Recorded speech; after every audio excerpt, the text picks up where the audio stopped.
Jacar Academy.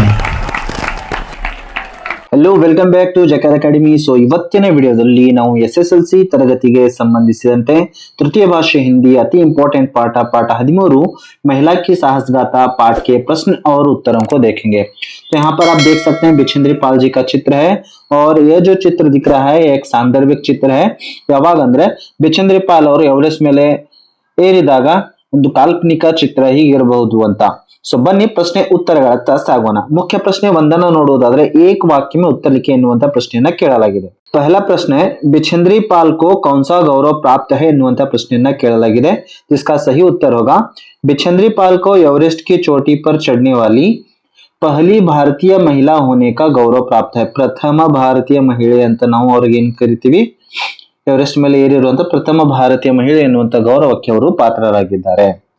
प्रश्न 2 है बिछेंद्री के माता पिता कौन थे। बिछेंद्री और ತಂದೆ ತಾಯಿ ಯಾರಾಗಿದ್ರು। जिसका उत्तर है बिछेंद्री की माता ಹಂಸಾದೇವಿ ನೇಗಿ और पिता किशन पाल ಸಿಮ್ತೆ ಎನ್ನುವಂತದ್ದು ಸರಿಯಾಗಿರುವಂತ ಉತ್ತರ। ಪ್ರಶ್ನೆ 3 देखेंगे। ಪ್ರಶ್ನೆ 3 ನೋಡುವುದಾದ್ರೆ बिछेंद्री ने क्या निश्चय किया। क्या ಅಂದ್ರೆ ಏನು, ಏನನ್ನ ನಿಶ್ಚಯವನ್ನ ಮಾಡ್ತಾರೆ। जिसका उत्तर है बिछेंद्री ने निश्चय किया कि वह अपने भाई के जैसे पहाड़ों पर चढ़ेगी ಎನ್ನುವಂತ ಉತ್ತರ ಸರಿಯಾಗಿರುವಂತ ಉತ್ತರ। प्रश्न 4 देखेंगे। बिछेंद्री ने किस ग्लेशियर पर चढ़ाई की। बिछेंद्री ಅವರು ಯಾವ ಗ್ಲೇಷಿಯರ್ ಮೇಲೆ ಏರ್ತಾರೆ ಎನ್ನುವಂತದ್ದು। जिसका सही उत्तर है बिछेंद्री ने गंगोत्री ग्लेशियर पर चढ़ाई की। ಇಲ್ಲಿ ಗ್ಲೇಷಿಯರ್ ಅಂದ್ರೆ ಇಲ್ಲಿ ನೋಡಬಹುದು ಚಿತ್ರದಲ್ಲಿ ಕಾಣುವಂತೆ ಹೀಗೆ ಒಂದು ಹಿಮದ ಪರ್ವತ ಇರುತ್ತದೆ। ಸೊ ಅದಕ್ಕೆ ನಾವು ಏನ್ ಕರಿತೀವಿ, ಪರ್ವತ ಇರ್ತದೆ ಆದ್ರೆ ಅದರ ಮೇಲೆ ಏನಿರ್ತದೆ, ಹಿಮ ಇರ್ತದೆ। ಸೊ ಅದಕ್ಕೆ ಏನಂತ ಕರಿತೀವಿ, ಗ್ಲೇಷಿಯರ್ ಅಂತ ಕರಿತೀವಿ। ಸೊ ಇದಕ್ಕೆ ಏನಂತ ಕರಿತೀವಿ, ಗ್ಲೇಷಿಯರ್ ಅಂತ ಕರಿತೀವಿ।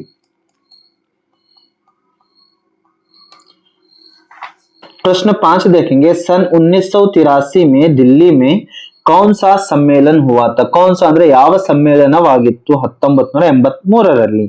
जिसका सही उत्तर है सन 1983 में दिल्ली में हिमालय पर्वतारोहियों का सम्मेलन हुआ था ಎನ್ನುವಂತದ್ದು ಸರಿಯಾಗಿರುವಂತ ಉತ್ತರ। प्रश्न 6 देखेंगे। एवरेस्ट पर भारत का झंडा फहराते समय ಪಾಲ್ ಕೆ ಸಾಥ್ ಕೌನ್ ಥೆ। ಇಲ್ಲಿ ಪಾಲ್ ಅಂದ್ರೆ ಬಿಚೇಂದ್ರಿ ಪಾಲ್ ಜೊತೆಗೆ ಯಾರಿದ್ರು ಧ್ವಜ ಹಾರಿಸುವಾಗ ಎವರೆಸ್ಟ್ ಶಿಖರವೇರಿದ ಮೇಲೆ। जिसका सही उत्तर है एवरेस्ट पर भारत का झंडा फहराते समय पाल के साथ पर्वतारोही अंग दोर्जी थे। अंग दोर्जी ಎನ್ನುವಂತಹ ಅವರ ಸಹಪಾಠಿ ಕೂಡ ಅವರ ಜೊತೆಗೆ ಇರ್ತಾರೆ। प्रश्न 7 है कर्नल का नाम क्या था। कर्नल ಅವರ ಹೆಸರು ಏನಾಗಿತ್ತು। जिसका उत्तर है कर्नल का नाम था कुल्लर। प्रश्न 8 है लाहटू कौन सी रस्सी लाया ಎನ್ನುವಂತ ಪ್ರಶ್ನೆಯನ್ನ ಕೇಳಲಾಗಿದೆ। इसका सही उत्तर है लाहटू नायलॉन की रस्सी लाया ಎನ್ನುವಂತದ್ದು ಸರಿಯಾಗಿರುವಂತ ಉತ್ತರ। प्रश्न 9 देखेंगे। बिछेंद्री ने थैले से कौन सा चित्र निकाला ಎನ್ನುವಂತ ಪ್ರಶ್ನೆಯನ್ನ ಕೇಳಲಾಗಿದೆ। जिसका उत्तर है बिछेंद्री ने थैले से दुर्गा मां का चित्र निकाला ಎನ್ನುವಂತದ್ದು ಸರಿಯಾಗಿರುವಂತ ಉತ್ತರ। प्रश्न 10 देखेंगे। कर्नल ने बधाई देते हुए बिछेंद्री से क्या कहा ಎನ್ನುವಂತ ಪ್ರಶ್ನೆಯನ್ನ ಕೇಳಲಾಗಿದೆ। जिसका उत्तर है कर्नल ने बधाई देते हुए बिछेंद्री से कहा देश को तुम पर गर्व है ಎನ್ನುವಂತ ಮಾತನ್ನ ಅವರು ಹೇಳ್ತಾರೆ। प्रश्न 11 है मेजर का नाम क्या था। जिसका सही उत्तर है मेजर का नाम मेजर कुमार था। सो ಮಕ್ಕಳು ಇಲ್ಲಿ ನೋಡಬಹುದು कर्नल खुल्लर ಹಾಗೂ ಮೇಜರ್ ಕುಮಾರ್ ಎರಡು ಹೆಸರುಗಳನ್ನ ನೆನಪಿಡಿ, ಯಾಕಂದ್ರೆ ಬಹಳಷ್ಟು ಇಂಪಾರ್ಟೆಂಟ್ ಆಗಿರುವಂತದ್ದು ಅನುರೂಪದಲ್ಲಿ ಇಂತಹ ಪ್ರಶ್ನೆಗಳನ್ನ ಕೇಳ್ತಾರೆ। ಮೇಜರ್ ಅವರ ಹೆಸರು ಏನಾಗಿತ್ತು, ತದನಂತರ कर्नल ಅವರ ಹೆಸರು ಏನಾಗಿತ್ತು ಎನ್ನುವಂತದ್ದು। 12 है बिछेंद्री को भारतीय पर्वतारोहण संघ ने कौन सा पदक देकर सम्मान किया ಎನ್ನುವಂತದ್ದು। जिसका उत्तर है बिछेंद्री को भारतीय पर्वतारोहण संघ ने स्वर्ण पदक देकर सम्मान किया। स्वर्ण ಅಂದ್ರೆ ಬಂಗಾರ, ಗೋಲ್ಡ್ ಮೆಡಲ್ ಅನ್ನ ಕೊಟ್ಟು ಸನ್ಮಾನವನ್ನ ಮಾಡಿದ್ದಾರೆ। प्रश्न 13 है 13ನೇ ಪ್ರಶ್ನೆ ನೋಡೋದಾದ್ರೆ बिछेंद्री पाल सिलाई का काम क्यों करने लगी ಎನ್ನುವಂತ ಪ್ರಶ್ನೆ ಕೇಳಲಾಗಿದೆ। जिसका उत्तर यहाँ पर दिया गया है बिछेंद्री पाल सिलाई का काम अपने पढ़ाई का खर्च जुटाने के लिए करने लगी ಎನ್ನುವಂತದ್ದು ಸರಿಯಾಗಿರುವಂತಹ ಉತ್ತರ। मुख्य प्रश्न 2 देखेंगे। 2-3 वाक्यों में उत्तर लिखे। 2-3 ವಾಕ್ಯದಲ್ಲಿ ಉತ್ತರವನ್ನು ಬರೆಯಿರಿ ಎನ್ನುವಂತ ಪ್ರಶ್ನೆ ಕೇಳಲಾಗಿದೆ। जिसके अंदर पहला प्रश्न है बिछेंद्री पाल के परिवार का परिचय दीजिए। सो ಹಲವಾರು ಬಾರಿ ಇದನ್ನ एनुअल एग्जाम ಅಲ್ಲಿ ಕೇಳಿದ್ದಾರೆ, ಇದು ಇಂಪಾರ್ಟೆಂಟ್ ಆಗಿರುವಂತದ್ದು। जिसका उत्तर हम इस प्रकार से लिखेंगे। बिछेंद्री का जन्म एक साधारण भारतीय परिवार में हुआ था। पिता का नाम किशन पाल सिंह था और माता का नाम हंसादेवी नेगी था। इस दंपति के 5 संतानों में बिछेंद्री तीसरी संतान है। सो ಇದು ಅವರ ಒಂದು ಪರಿವಾರದ ಪರಿಚಯ ಇಷ್ಟು ಪುಸ್ತಕದಲ್ಲಿ ಕೊಡಲಾಗಿದೆ। ಪ್ರಶ್ನೆ 2 देखेंगे ಬಿಚೇಂದ್ರಿ का बचपन कैसे बीता ಇದು ಕೂಡ ಇಂಪಾರ್ಟೆಂಟ್ ಆಗಿರುವಂತದ್ದು 2 ಅಥವಾ 3 ಅಂಕಕ್ಕೆ ಈ ಒಂದು 2 या 3 अंकों के लिए ಈ ಒಂದು ಪ್ರಶ್ನೆಯನ್ನು ಏನ್ ಮಾಡ್ತಾರೆ ಎನ್ಯುವಲ್ ಎಕ್ಸಾಮ್ಗೆ ಹಲವಾರು ಸಲ ಕೇಳಿದ್ದಾರೆ ಈಗನೂ ಕೂಡ ಕೇಳಬಹುದು ಇದರ उत्तर पॉइंट्स रूपದಲ್ಲಿ ಬರೀಬೇಕು पॉइंट्स रूप में इसका उत्तर लिखेंगे पहला पॉइंट है बिचेंद्री का बचपन संघर्षमय था उन्हें रोज 5 किलोमीटर पैदल चलकर स्कूल जाना पड़ता था सिलाई का काम सीखा और सिलाई करके पढ़ाई का खर्च जुटाया इस तरह उन्होंने संस्कृत में एमए तथा बीएड तक की शिक्षा प्राप्त की ಎನ್ನುವಂತದ್ದು सो ಈ 4 ಪಾಯಿಂಟ್ ಗಳನ್ನು ಮಕ್ಕಳು ತಾವುಗಳು ಬರೀಬೇಕು प्रश्न 3 है बिचेंद्री ने पर्वतारोहण के लिए किन किन चीजों का उपयोग किया ಯಾವ ಯಾವ ವಸ್ತುಗಳನ್ನ पर्वतारोहण ಮಾಡಲಿಕ್ಕೆ ಉಪಯೋಗ ಮಾಡ್ತಾರೆ जिसका उत्तर है बिचेंद्री ने बर्फ काटने के लिए फावड़े का इस्तेमाल किया चढ़ाई चढ़ने के लिए नायलॉन की रस्सी का उपयोग किया और इसी प्रकार से इनके अलावा ऑक्सीजन की कमी को पूरा करने के लिए ऑक्सीजन सिलेंडर का भी उपयोग किया सो इಷ್ಟು ಪಾಠದಲ್ಲಿ ನಿಮಗೆ ಈ 3 ಪಾಯಿಂಟ್ಸ್ ಗಳನ್ನು ಕೊಡಲಾಗಿದೆ 4 देखेंगे एवरेस्ट की चोटी पर पहुंचकर बिचेंद्री ने क्या किया सो ಬಹಳಷ್ಟು ಇಂಪಾರ್ಟೆಂಟ್ ಆಗಿರುವಂತ ಪ್ರಶ್ನೆ ಬಹಳಷ್ಟು ಇಂಪಾರ್ಟೆಂಟ್ ಪ್ರಶ್ನೆ ಹಲವಾರು ಬಾರಿ ಇದನ್ನ ಎನ್ಯುವಲ್ ಎಕ್ಸಾಮ್ಗೆ ಕೇಳಿದ್ದಾರೆ ಬಹಳಷ್ಟು ಇಂಪಾರ್ಟೆಂಟ್ ಆಗಿರುವಂತದ್ದು ಸೊ ಇದರ ಉತ್ತರವನ್ನು ಯಾವ ತರ ಬರೀಬೇಕು ಅನ್ನೋದನ್ನ ನೋಡೋಣ ಇದರ उत्तरवನ್ನ पॉइंट्स रूपದಲ್ಲಿ ಈ ತರ ಬರೀಬೇಕು एवरेस्ट के चोटी पर पहुंचकर बिचेंद्री ने खुद के लिए एक स्थान सुरक्षित किया अपने घुटनों के बल बैठी बर्फ को अपने माथे लगाकर सागर माथे के ताज का चुंबन किया अपने थैले से हनुमान चालीसा और दुर्गा माँ का चित्र निकाला ಇಲ್ಲಿ ಮಾ ಅಷ್ಟೇ ಅಂತ ಆಗಿದೆ ಇಲ್ಲಿ ನೀವು ದುರ್ಗಾ ಮಾ ಅಂತ ಬರ್ಕೊಳ್ರಿ अपने साथ ಇಲ್ಲಿ ಸತ ಅಂತ ಆಗಿದೆ ಇಲ್ಲಿ साथ ಮಾಡ್ಕೊಳ್ರಿ साथ लाए लाल कपड़े में इन्हें लपेटा और छोटी सी पूजा करके इनको बर्फ में दबा दिया इसके बाद बिचेंद्री अपने रज्जु नेता अंगदोर्जी के प्रति आदर भाव से झुक गई सो इष्ट पॉइंट ಗಳನ್ನ ಬರೀಬೇಕು मुख्य प्रश्न 3 है 4-5 वाक्यों में उत्तर लिखिए 4-5 ವಾಕ್ಯದಲ್ಲಿ ಉತ್ತರವನ್ನು ಬರೀರಿ ಅಂತಿದೆ ಮೊದಲನೇ ಪ್ರಶ್ನೆಯನ್ನು ನೋಡೋದಾದ್ರೆ बिचेंद्री ने पहाड़ पर चढ़ने की तैयारी किस प्रकार की ಎನ್ನುವಂತ ಉತ್ತರವನ್ನ सो ಅದನ್ನ ಪಾಯಿಂಟ್ಸ್ ರೂಪದಲ್ಲಿ ಬರೀಬೇಕು जिसका उत्तर है बिचेंद्री पहाड़ पर चढ़ने के लिए सुबह 4 बजे उठी बर्फ पिघलाकर चाय बनाई कुछ बिस्किट और आधी चॉकलेट का हल्का नाश्ता किया सुबह 5:30 बजे तंबू से निकल पड़ी अंगदोर्जे के साथ बगैर रस्सी से ही चढ़ाई की वहां जमी हुई बर्फ काटने के लिए फावड़े का इस्तेमाल किया कभी नॉयलॉन रस्सी के सहारे चढ़ाई की ऑक्सीजन की आपूर्ति रेगुलेटर पर बढ़ाकर कठिन चढ़ाई आसान बनाई ಸೊ ಇದನ್ನು ಕೂಡ ಬರೀಬಹುದು ತದನಂತರ ಇದೇ ಪ್ರಶ್ನೆಗೆ ಮತ್ತೆ ಯಾವ ಉತ್ತರವನ್ನ ಬರೀಬಹುದು ಅಂದ್ರೆ ಯಾವೆಲ್ಲ ಪರ್ವತಗಳನ್ನ ಮುಂಚೆ ಏರಿದ್ರು ಆ 3 ಪರ್ವತಗಳ ಹೆಸರನ್ನು ಕೂಡ ಬರೀಬಹುದು ಅದರ ತಯಾರಿನೂ ಕೂಡ ಸೊ ಎರಡು ಉತ್ತರಗಳು ಆಗ್ತವೆ दूसरा प्रश्न है दक्षिणी शिखर पर चढ़ते समय बिचेंद्री के अनुभव के बारे में लिखिए तो ಬಹಳಷ್ಟು ಇಂಪಾರ್ಟೆಂಟ್ ಆಗಿರುವಂತ ಪ್ರಶ್ನೆ 3 ಅಂಕದ ಪ್ರಶ್ನೆ 3 अंकों के लिए प्रश्न पूछा जाता है ಹಲವಾರು ಬಾರಿ ಇದನ್ನ ಕೂಡ ಕೇಳಿದ್ದಾರೆ ಸೊ ಬನ್ನಿ ಅದರ ಉತ್ತರವನ್ನ ಯಾವ ತರ ಬರೀಬೇಕು ಅನ್ನೋದನ್ನ ನೋಡೋಣ इसका उत्तर पॉइंट्स के रूप में लिखेंगे दक्षिणी शिखर के ऊपर तेज हवा की गति बढ़ गई थी उस ऊंचाई पर हवा के झींके आಗಿದೆ ಅದನ್ನ झोंके ಅಂತ ಮಾಡ್ಕೊಡ್ರಿ झोंके भुरभुरे बर्फ के कणों को चारों तरफ उड़ा रहे थे जिससे कुछ दिखाई नहीं दे रहा था बिचेंद्री ने देखा कि थोड़ी दूर तक कोई ऊंची चढ़ाई नहीं है ढलान एकदम सीधी और नीचे चली गई थी उनकी सांसों मानो एकदम रुक गई उन्हें लगा कि सफलता बहुत नजदीक है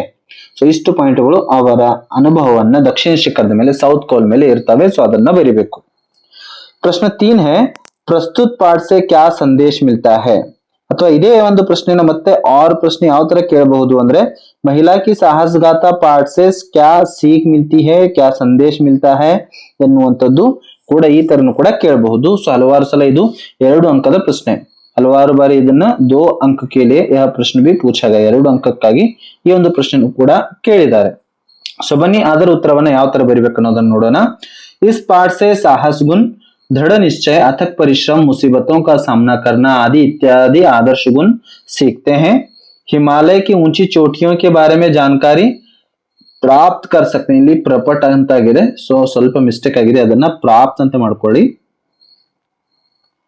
प्राप्त कर सकते हैं महिलाएं भी साहस प्रदर्शन में पुरुषों से कुछ कम नहीं है, इसको भी सीखते हैं। इस पाठ से यह सिद्ध होता है कि मेहनत का फल अच्छा होता है। ಸೊ ಮುಖ್ಯವಾಗಿ ಈ ಪಾಯಿಂಟ್ ಅನ್ನ ಮೊದಲನೇ ಪಾಯಿಂಟ್ ಅನ್ನು ಮಿಸ್ ಮಾಡಲೇಬಾರದು, ಅದನ್ನ ನಾವು ಬರೀಲೇಬೇಕಾಗಿರುವಂತದ್ದು। ಸೊ ಪ್ರಶ್ನೆ 4 ಕೂಡ ನೋಡಬಹುದು। ಮೊದಲನೇ ಪ್ರಶ್ನೆಯನ್ನು ಕೂಡ ಇದೇ ಇತ್ತು, ಬಿಚ್ಚೇಂದ್ರಿ ನೇ ಪಹಾಡ್ ಪರ್ ಛ ಅಂತಾಗಿದೆ, ಇದನ್ನ ಚढ़ने की ಪೂರ್ವ ತಯಾರಿ ಕೈಸೆ ಕಿ ಬತಾಯಿ ಅನ್ನುವಂಥದ್ದು। ಸೊ ಅಲ್ಲಿ ಫಸ್ಟ್ನೇದು ಉತ್ತರ ಕೂಡ ಸರಿ, ಸೊ ಈ ಉತ್ತರನೂ ಕೂಡ ಇಲ್ಲಿ ಸರಿಯಾಗಿರುವಂತದ್ದು। ಸೊ ಇದನ್ನು ಕೂಡ ಅದನ್ನಾದ್ರೂ ಬರಿಬಹುದು ಅಥವಾ ಆರ್ ಅಂತ ಹಾಕಿ ಈ ಉತ್ತರನಾದ್ರೂ ಬರಿಬಹುದು। बिछेंद्री ने पर्वतारोहण का प्रशिक्षण लिया, उन्होंने कालानाग, गंगोत्री ग्लेशियर और रूडगेरो पर्वतों की चढ़ाई की, जिससे उनमें आत्मविश्वास और बढ़ गया। अगस्त 1983 में दिल्ली में हिमालय पर्वतारोहियों के सम्मेलन में तेंजिंग नोर्गे और जुंके ताबी से मिली, उनसे प्रभावित हुए ಎನ್ನುವಂತದ್ದನ್ನು ಕೂಡ ಬರಿಬೇಕು। प्रश्न 4 है, जोड़कर लिखिए, जोड़िಸಿ ಬರೆಯಿರಿ। डायरेक्ट आಗಿ उत्तरವನ್ನು ಕೊಡಲಾಗಿದೆ। गंगोत्री ग्लेशियर की चढ़ाई सन 1982 में किया, पर्वतारोहियों का सम्मेलन हुआ सन 1983 में, एवरेस्ट की चोटी पर बिछेंद्री कब पहुंची सन 1984 में। ಸೊ ಸರಿಯಾಗಿರುವಂತ ಉತ್ತರಗಳು ಇಲ್ಲಿದಾವೆ। ಮುಖ್ಯ ಪ್ರಶ್ನೆ ನೋಡುವುದಾದ್ರೆ 5 ಅನುರೂಪ ಶಬ್ದ ಲಿಖಿಯೇ, ನಮಗೆ ಗೊತ್ತಿರುವಂತ ಪಹಾಡ್ ಗಿರಿ ಅಂದ್ರೆ ಇಲ್ಲಿ ಸಮಾನಾರ್ಥಕ ಶಬ್ದವನ್ನ ಕೊಡಲಾಗಿದೆ। ಚೋಟಿ ಏನಾಗ್ತದೆ, इसका समानार्थक शब्द है शिखर। ಕಾಲಾನಾಗ್ यह एक पर्वत है, ಇದೊಂದು ಪರ್ವತ ಇದೆ। ಗಂಗೋತ್ರಿ ಇದೇನಪ್ಪಾ ಅಂತಂದ್ರೆ ಇದೊಂದು ಗ್ಲೇಷಿಯರ್ ಅಂದ್ರೆ ಬರಫ್ನಿಂದ ಕೂಡಿರುವಂತ ಒಂದು ಪರ್ವತಕ ಗ್ಲೇಷಿಯರ್ ಅಂತ ಕರಿತೀವಿ, ಹಿಮದ ಪರ್ವತ ಅಂತ ಕರಿತೀವಿ ಗ್ಲೇಷಿಯರ್ ಅಂದ್ರೆ। कर्नल, कर्नल का नाम है खुल्लर और मेजर का नाम क्या था, कुमार ಎನ್ನುವಂತದ್ದು ಸರಿಯಾಗಿರುವಂತ ಉತ್ತರ। ಚಾಯ್ ಅದರ ಗುಣ ಹೇಗಿರ್ತದೆ, ಗರಂ, ಬರ್ಫ್ कैसा रहता है, ठंडा ಎನ್ನುವಂತದ್ದು ಸರಿಯಾಗಿರುವಂತ ಉತ್ತರ। ಅದೇ ತರ ಎಕ್ಸ್ಟ್ರಾ ಅನುರೂಪತಾನು ಕೂಡ ನಾನು ಕೊಟ್ಟಿದ್ದೀನಿ, ಅಲ್ಲಿ ಇದನ್ನು ಕೂಡ ನಿಮ್ಮ ಎನ್ಯುವಲ್ ಎಕ್ಸಾಮ್ಗೆ ಕೇಳಬಹುದು। ಪಹಲೆ ಹಿಮಾಲಯ ಪರ್ವತಾರೋಹಿ ಪುರುಷ, ಮೊದಲ ಪುರುಷರು ಯಾರಾಗಿದ್ರು ಹಿಮಾಲಯದ ಮೇಲೆ ಏರುವಂತವರು, ತೆಂಜಿಂಗ್ ನೋರ್ಗೆ। ಪಹಲಿ ಎವರೆಸ್ಟ್ ಪರ್ವತಾರೋಹಿ ಮಹಿಳಾ ಜುಂಕೆ ತಾಬಿ, ಸೊ ಇಲ್ಲಿ ಹಲವಾರು ಸಲ ಏನ್ ಮಾಡ್ತೀವಿ, ಬಿಚೇಂದ್ರಿ ಪಾಲ್ ಅಂತ ಬರೀತೀವಿ, ಅವರು ಭಾರತೀಯ ಮಹಿಳೆ, ಭಾರತೀಯ ಮಹಿಳಾತಿ, ಭಾರತೀಯ ಮಹಿಳೆ ಆಗಿದ್ರು, ಆದ್ರೆ ಮೊದಲ ಮಹಿಳೆ ಅಂತ ಕೇಳಿದಾಗ ಜುಂಕೆ ತಾಬಿ ಅಂತಾನೆ ಬರಿಬೇಕು। कर्नल खुल्लर। इसी प्रकार से रज्जु नेता कौन थे, अंग दोर्जी ಅನ್ನುವಂಥದ್ದು ಸರಿಯಾಗಿರುವಂತ ಉತ್ತರ। ಅದನ್ನೇ 7ನೇದನ್ನು ಕೂಡ ಅದನ್ನೇ ಕೊಟ್ಟಿದ್ದೀನಿ, ಪಹಲೆ ಪರ್ವತಾರೋಹಿ ಪುರುಷ ತೆಂಜಿಂಗ್ ನೋರ್ಗೆ, ಪಹಲೆ ಭಾರತೀಯ ಎವರೆಸ್ಟ್ ಪರ್ವತಾರೋಹಿ ಮಹಿಳಾ, ಮೊದಲ ಭಾರತೀಯ ಅಂದಾಗ ಮಾತ್ರ ಏನ್ ಮಾಡ್ಬೇಕು, ಬಿಚೇಂದ್ರಿ ಪಾಲ್ ಅಂತ ಬರೀಬೇಕು, ಅಥವಾ ಕೇವಲ ಮಹಿಳೆ ಅಂತ ಕೇಳಿದಾಗ ಜುಂಕೆ ತಾಬಿ ಅಂತ ಬರೀಬೇಕು। ಮುಖ್ಯ ಪ್ರಶ್ನೆ 6 है, ಸ್ತ್ರೀಲಿಂಗ ಶಬ್ದ ಲಿಖಿಯೇ, ಈ ಕಡೆ ಪುಲ್ಲಿಂಗ ಶಬ್ದವನ್ನು ಕೊಡಲಾಗಿದೆ, ಈ ಕಡೆ ಸ್ತ್ರೀಲಿಂಗ ಶಬ್ದವನ್ನ ಕೊಡಲಾಗಿದೆ। ಸೊ ಬನ್ನಿ ಅದನ್ನ ನೋಡ। बाप, इसका स्त्रीलिंग रूप क्या होता है, इसका स्त्रीलिंग रूप है माँ। पुरुष, इसका स्त्रीलिंग रूप है स्त्री। भाई, बहन। बेटा, बेटी। श्रीमान, श्रीमती। ಮುಖ್ಯ ಪ್ರಶ್ನೆ 7ನ್ನ ನೋಡುವುದಾದ್ರೆ ಉದಾಹರಣೆಗೆ ಅನುಸಾರ ಲಿಖಿಯೇ, ಇಲ್ಲಿ ಉದಾಹರಣೆ ಕೊಡಲಾಗಿದೆ ನಿಮ್ಮ ಪುಸ್ತಕದಲ್ಲಿ। ಪಡ್ ಜಮಾ ಆಯಿ ಎನ್ನುವಂಥದ್ದು, ಅದಕ್ಕ ಪ್ರತ್ಯಯವನ್ನು ಹಚ್ಚಿದ್ರೆ ಏನಾಗ್ತದೆ, ಪढ़ाई ಎನ್ನುವಂಥದ್ದು ಆಗ್ತದೆ। इसी प्रकार से चढ़ जमा आई चढ़ाई, कठिन जमा आई कठिनाई, ऊंचा जमा आई ऊंचाई, बड़ जमा आई बढ़ाई ಎನ್ನುವಂಥದ್ದು ಈ ತರ ಭಾವವಾಚಕ ಶಬ್ದಗಳು ಇದು ತಯಾರಾಗ್ತವೆ। ಪ್ರಶ್ನೆ 8 ನೋಡೋದಾದ್ರೆ ಅನ್ಯವಚನ ಲಿಖಿಯೇ, ಏಕವಚನ ಇತ್ತು ಅಂದ್ರೆ ಬಹುವಚನ, ಬಹುವಚನ ಇತ್ತು ಅಂದ್ರೆ ಏಕವಚನ। ಚಟ್ಟಾನ್ ಏನಾಗ್ತದೆ, ಚಟ್ಟಾನೆ, ಏಕಾರ ಅಂತ ಹಚ್ಚೋದ್ರಿಂದ ಅದು ಏನಾಗ್ತದೆ, ಬಹುವಚನ ಆಗ್ತದೆ। ರಸ್ಸಿ, ಇದು ಈ ಕಾರ ಅಂತ ಕೊನೆಗೊಳ್ತದೆ, ಅದಕ್ಕಾಗಿ ಅದಕ್ಕೆ ಏನ್ ಮಾಡ್ಬೇಕು, ಯಾ ಪ್ರತ್ಯಯವನ್ನ ಹಚ್ಚಬೇಕು, ಸೊ ಇಲ್ಲಿ ಏನಾಗ್ತದೆ, ರಸ್ಸಿಯ ಆಗ್ತದೆ। ಶೀಶಾ ಏನಾಗ್ತದೆ, ಶೀಶೆ। ಚೋಟಿ, ಚೋಟಿಯ। ಚಾದರ್, ಚಾದರೆ, ಸೊ ಈ ತರ ಬಹುವಚನ ರೂಪವನ್ನ ಮಾಡಬಹುದು। मुख्य प्रश्न 9 देखेंगे, विलोम शब्द लिखिए, विलोम शब्दवನ್ನ बरीरी ಅಂತ ಇದೆ। पहला प्रश्न देखेंगे, आरोहन, जिसका विलोम शब्द है अवरोहन। चढ़ना, उतरना। ठंडा, गरम। परिश्रम, विश्राम। सामने, पीछे।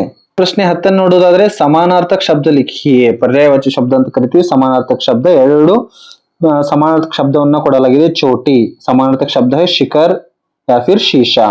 सुबह, सवेरा, प्रभात। महिला, स्त्री, नारी। नजदीक, समीप, निकट। नोडोदारे निम्न शब्दों में से विशेषण तथा संज्ञा शब्दों को अलग अलग करके लिखिए, तथा ಅಂತ ಹಾಕಬೇಕು।